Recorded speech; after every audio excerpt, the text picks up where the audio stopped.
All right. Welcome to Davos Watch, where we keep an eye on the global elites from Davos to the UN and all the other advocates of global fascism and totalitarian technocracy. This week, I wanted to cover some good news. How often is that the case on Davos Watch? Well, for constant viewers of our main show, the In the Tank podcast on Stopping Socialism TV, you'll know that we have extensively covered the topic of ESG for years. This is environmental, social, and governance metrics. I'll remind everyone that Justin Haskins and I worked with Glenn Beck on the book, The Great Reset, which exposed the Great Reset, explained the agenda of the World Economic Forum and their so-called stakeholder capitalist economic system that would be used to control society. The backbone of this Great Reset system is ESG. ESG is the corporate social credit score used by rulers so that they can punish some industries and companies while rewarding those that are politically favored. We have been pushing back against this hijacking of the economic decision-making for a long time now, exposing the concept to millions of people and even working to provoke some legislative action across the country. One of the lesser acknowledged aspects of the ESG scheme was the plan in the European Union to codify ESG into law. The plan would require businesses in the European Union to adhere to the whims of central planners. Worse than that, it would require that any firm anywhere in the world that does business in the European Union to conform to ESG dictates. If passed, the ESG scheme would quickly spread across the world, impacting businesses throughout the United States. So we've been talking about this point. We've been writing about this whenever possible, because it's just as impactful as any ESG actions happening in the United States. If this were to take hold in the European Union, like I said, it would spread very quickly across the world. Well, just this past week, the European ESG plan came up for a vote in the European Council. In the EU, it's called the Corporate Sustainability Due Diligence Directive. So we've been following this pretty closely. In the weeks leading up to the vote, we were hearing that there was a minority party in Germany that was pulling their support for the directive, leaving the entire plan in jeopardy. However, in the days leading up to the vote, it appeared as though that they might actually be in support after all, after they were offered certain concessions on other outstanding legislation that was going to be taken up for a vote during the same session.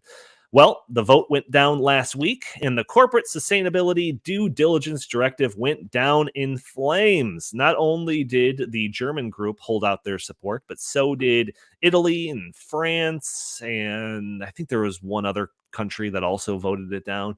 So this is potentially huge. Not only was it voted down, but we are quickly approaching a European Union legislative deadline before their elections.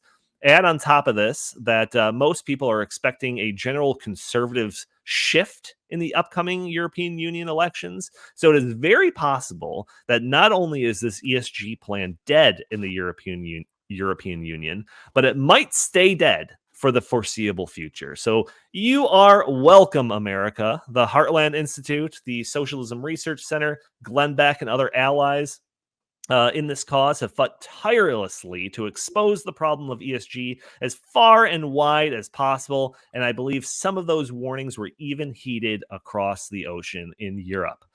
Now, before we celebrate too much, there is a potential post-credits jump scare, hand coming out of the grave scene that could possibly happen in the next week here.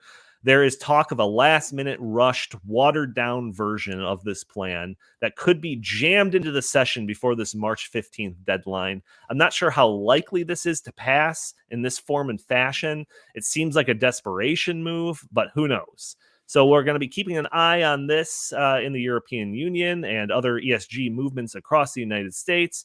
More importantly, we'll be fighting against it as much as we possibly can. If you want more information on ESG and the Great Reset and the World Economic Forum and stakeholder capitalism, please check out other videos we have done on Stopping Socialism TV. Check out the material we've published on heartland.org, or read The Great Reset by Glenn Beck, Justin Haskins, and most importantly, main contributor Donald Kendall. Chris, thoughts on this, the European Union ESG scheme going down in flames, going up like an electric vehicle. What do you say about it? Well, I was pleasantly surprised to see that Germany and Finland and a couple other countries oppose this bill. I think that the European Union might be on the verge of cracking under the pressure that you can't have all these different countries agreeing on things that benefit some and don't benefit others. And, like an industrial powerhouse like Germany would have to, subsidize and help like other. So there's all sorts of problems that are happening within the EU. I think this also goes back to 2016 with Brexit, and I think that it would be very beneficial for European countries if they dissolve the EU and they went about their own. They went on their own way, and that they retained or re-attained their sovereignty. Because I think that right now the EU is doomed, and I would much rather have European countries working with the United States on an individual basis. I'd rather have trade alliances, with countries on a per country basis rather than these giant blocks. I think that it would just be beneficial for all parties, because then you'd also have a lot of competition in the EU, and you could have Germany and Spain and Greece and other countries competing, for trade agreements and such. Chris Talgo advocating for Brexit 6.0. Jim, thoughts on this? I mean, I was pretty fatalist on this. I figured this was just going to pass without even a whimper in the European Union, and then we would have to just deal with the repercussions across the ocean, see what happens. But then it all went up in flames. What are your thoughts on this? How surprised were you? I guess I was a little surprised, but I'm like you. I keep waiting for that hand to pop out of the grave. I keep waiting for Jason to sit up, Yes. in fuzzy, out of focus in the back of the room and grab the knife again. I'll believe it when it's dead. I'll Right. believe it actually when they start, when there are public programs, or I should say, rallies in the streets, and that the politicians in the EU actually come out and actively say that ESG is bad, that these things are crushing our economy, they're killing freedom. Because in general, I don't think most members of the European Parliament give.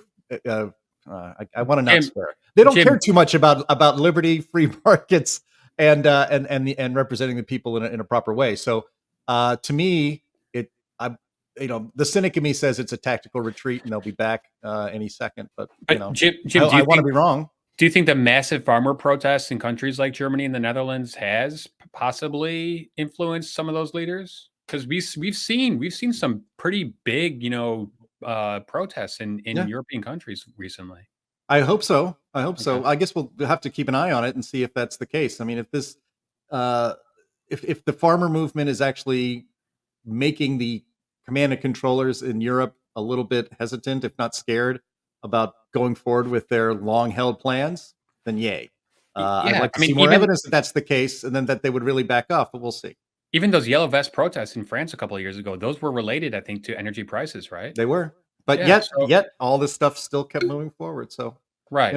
We'll see. But it seems like it's like the trajectory has slowed down. So it seems like the European Union and these countries, leaders are at least understanding that the people don't want this. And the bottom line is they're accountable to those people at the voting booth eventually.